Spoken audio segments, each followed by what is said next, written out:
Singapore attracted $13.5 billion in fixed asset investment commitments in 2024, a billion more than in 2023. These are funds that go into building factories or buying equipment. The Economic Development Board said in its yearly report that most investments came from electronics, driven by emerging trends like artificial intelligence and digitalization. Nadira Zaidi has more. This machine is a must-have for all chip-making processes, such as in producing smart devices and electric cars. Semiconductor equipment firm Applied Materials says there's been a high demand for this machine since the emergence of artificial intelligence. What AI has done is obviously driven a lot of demand and innovation, especially in advanced logic and advanced memory. This requires constant innovation. But beyond AI that's driving the overall semiconductor demand, we also have electrification, green energy, autonomous vehicles, and really the Internet of Things.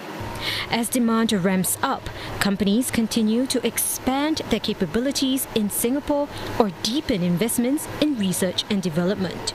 Firms say the country has the right infrastructure for growth. Singapore has been well known for its business-friendly processes and practice, strong IP protection, and great access to both local and global talent. With great partners like the Economic Development Board of Singapore, top research institute like A*STAR, and world-class academia, those are key reasons why we have established and grown in Singapore and will continue to invest and grow in Singapore for the future. According to the Economic Development Board, companies committed 13.5 billion Singapore dollars in fixed asset investment in 2024 and 8.4 billion Singapore dollars in total business expenditure. The US remains the top investor, but trade tariffs and rising protectionist policies mean staying nimble and diversifying markets are key to attracting more investments. In 2025, EDB expects the investment environment to remain challenging due to headwinds from geopolitical and macroeconomic uncertainty. But there are still opportunities as Asia's growth is projected to expand from 50% of the world's GDP to 60% by 2030. The Johor Singapore SEZ will also offer opportunities.